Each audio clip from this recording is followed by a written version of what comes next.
3 a.m. You're staring at the ceiling. Your car made a noise today, and you've got nothing saved to deal with it. Check engine light, dentist bill, slow week at work. That feeling isn't just stress. It's what living without a financial cushion actually costs you every single day.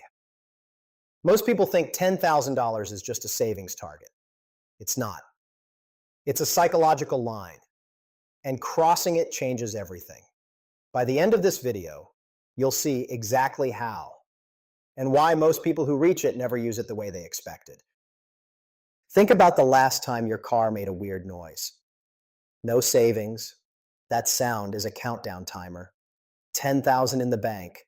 It's an annoyance. Same noise, completely different life. That's not exaggeration. That's neuroscience. Financial security lowers cortisol, your body's primary stress hormone. Lower cortisol means better sleep, better decisions, better performance at work.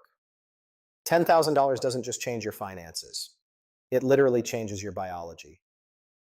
Here's what nobody tells you about this milestone. Most people who reach 10,000 never spend it on emergencies. They spend it on opportunities. We'll get to exactly how. But first, a question. Why does zero cost more than you think? Because what it costs you isn't money. It's mental energy.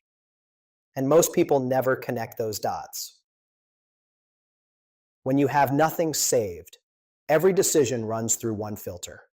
Can I afford this if something goes wrong? Every single day. That's decision fatigue. It drains your energy before noon. When you're broke, you make hundreds of tiny financial calculations daily. Generic or name brand, pack lunch or buy it, coffee or skip it. Each one drains you. And that drain adds up before you've even started your actual day. 10,000 removes most of those calculations. Not because you get reckless, because 90% of them just stop mattering. Someone told me something once that stuck. First time she had 10,000 saved, she walked into a store and almost cried. Not because she splurged, because she was choosing what she wanted, not what she could afford. That's a freedom most people don't know they're missing. Here's what 10,000 covers in practical terms. Most common car repairs run between $500 and $1,500. Covered. Urgent care visits and minor procedures? Covered. Job loss. The one people fear most? 10,000 buys you roughly 3 months of breathing room on a typical income. Enough time to find the right job, not just the first one. Desperation is expensive. When you need income immediately, you accept the wrong offer, wrong salary, wrong fit, the wrong trajectory entirely. $10,000 gives you time. Time gives you leverage. Let me show you what this actually looks like in real life. Sarah is 29, takes home $3,200 a month. For 3 years, almost nothing saved. Not because she was reckless, because she'd never built the identity. She started with $75 a month, automated it the day after payday, so she never saw it leave. Then she found a forgotten subscription, canceled it, added that money to the transfer, cut food delivery to twice a week, added that too. Over a few months, she'd gradually worked her way up to saving around $500 a month. She never felt deprived. She just got intentional. 18 months later, $10,200 on $3,200 a month with student loans. She didn't earn more. She started seeing herself as someone who saves. That identity shift is everything.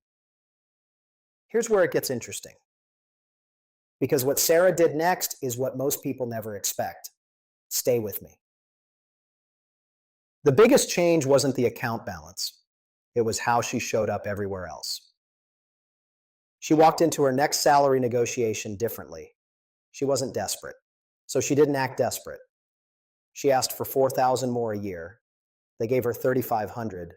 She wouldn't have asked at all without that cushion. That's the confidence effect. When you know you can survive a few months without income, you stop negotiating from fear. Confidence isn't fake it till you make it. It's knowing you can survive this. Now, here's the most common mistake when building toward this number: treating saving like a crash diet. Cut everything hard for 60 days, burn out, go right back. Sound familiar? Yeah, we've all done it. The fix is boring and it works. Start with an amount that feels almost too small: $25, $50. Automate it, same day, right after payday. Increase by one step whenever you can. The habit matters more than the amount. You're not just saving money. You're becoming someone who saves. That identity compounds. Here's a number worth sitting with. The average American spends over $3,000 a year on delivery, coffee, and convenience. Redirect all of it. That's about $250 a month. And you're at $10,000 in under 4 years. Not by suffering, by being intentional. Here's what most finance content never says. Money saved isn't just protection, it's permission. Permission to take a course that costs $2,000, but raises your salary by 10. Permission to leave a job that's making you miserable. Because Sarah did exactly that 6 months after hitting her number.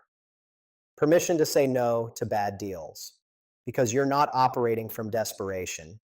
Permission to invest in yourself without feeling irresponsible. Before 10,000, opportunities pass you by. After 10,000, you can actually reach for them. They were always there. You just couldn't access them. Here's your one sentence takeaway. $10,000 doesn't make you rich. It makes you free enough to start thinking like someone who will be. And that mindset, not the money, is what actually builds wealth. You don't need to earn more to get there. Start small. Automate early. Build the identity. The number follows the habit every time. Here's your one action for today. Open your bank app right now. Find one recurring charge you forgot about. Cancel it or downgrade it. Then set up an automatic transfer, even $25, to a separate savings account. Name that account 10,000. That's step one. Step one is where it all begins. Tell me in the comments, what would change for you with $10,000 saved? Sleep? Confidence? A decision you've been putting off? Drop it below. I read every one. And if you're wondering where to go from here, I've made videos on building your emergency fund from scratch. All of them are in the description. Start with whichever one matches where you're at right now. Quick note, this video is general education, not personal financial advice. You always make the final call.